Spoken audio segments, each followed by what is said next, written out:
বন্ধুরা, আমি চম্পা তোমাদের সাথে যে রেসিপিটি শেয়ার করছি সেটা হলো কচুরলতি।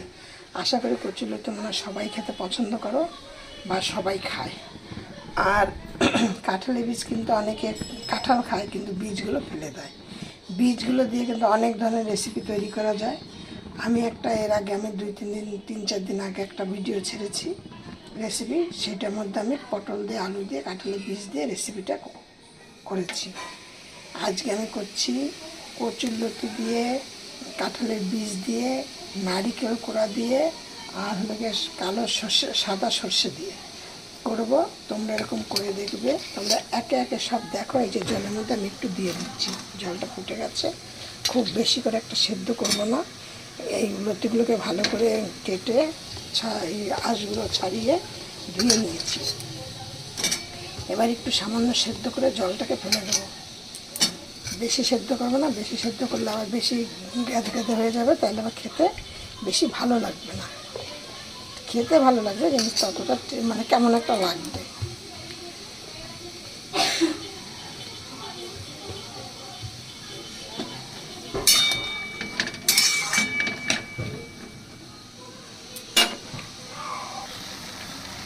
এখন দিয়ে দিচ্ছি এর মধ্যে, কি দেখো, অর্ধেকটা লেবুর রস। কারণ অনেক সময় কচুরলতিতে আমাকে মুখ ধরে, মুখে একটু চুলকাতে থাকে, ভেতরে একটু ফোলা ফোলা কেমন একটু অসুবিধা হয়। সেই জন্য এই লেবুর রসটা দিয়ে দিলে কিন্তু সেটা হয়। এবার আমি এইটাকে নামিয়ে দেবো। নামিয়ে এই জলটাকে পুরোটা ঝরিয়ে নেব।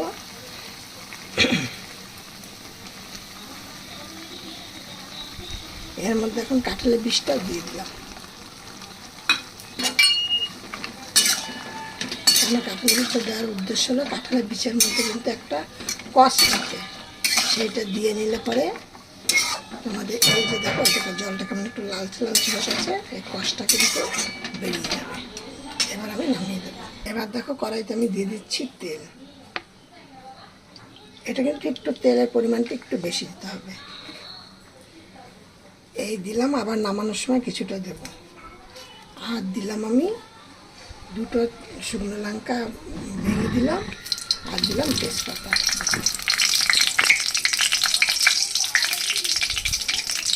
আর দিয়ে দিলাম কালো জিরে।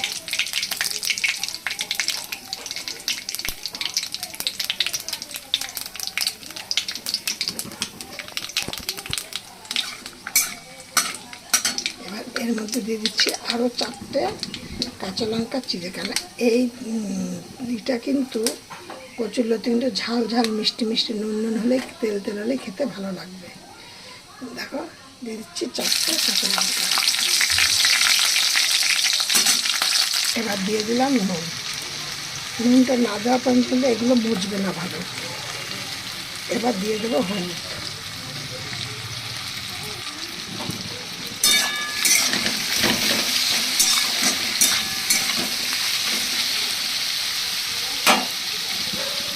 কচুরলতি তোমরা অনেক রকম করে খেয়েছো, কাঁঠালের বীজে অনেক রকম করে খেয়েছো, কিন্তু এই কাঁঠালের বীজ দিয়ে, কচুরলতি দিয়ে, নারকেল কোড়া দিয়ে একদিন একটা অসাধারণ মানে ভীষণ ভালো একটা রেসিপি।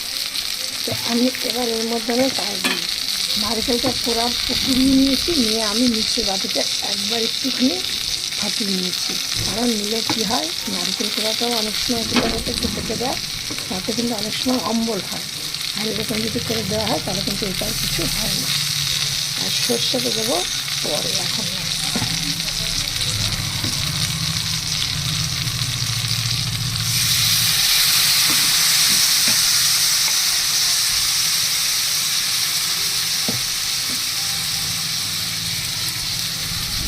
এবার দিয়ে দেবো ঢাকা।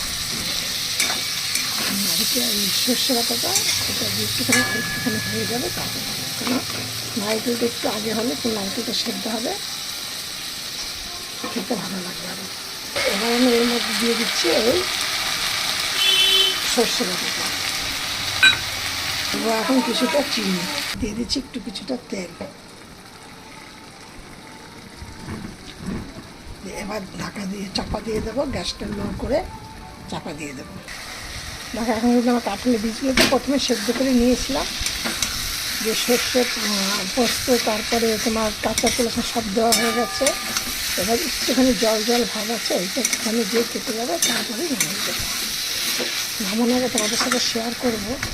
তোমরা কিন্তু কচুরলতিটা কেমন খাচ্ছ আমাকে কমেন্টে অবশ্যই জানাবে। তাহলে তোমাদের সাথে আমি যেমন পারি ঘরোয়া, একদম ঘরোয়া রান্না, কোনো এই ওই তরকারি মশলাপাতি কিছু না, একদম প্লেন সাদা মাটা একটা রেসিপি। এরকম তোমাদের সাথে আমি নিত্য নতুন রেসিপি তৈরি করে তোমাদের সাথে শেয়ার করব। দেখো আমার জলটা শুকিয়ে গেছে কচুরলতি, এবার একদম শুকনো শুকনো হয়ে গেছে। এবার এটাকে আমি নাড়া যাচ্ছি, নিচে উড়ে যাচ্ছে, দেখতে পাচ্ছ। এবার এটা তোমরা গরম ভাতে পরিবেশন করো, গরম ভাতে খাও, একদম দারুণ একটা সুস্বাদু খাবার।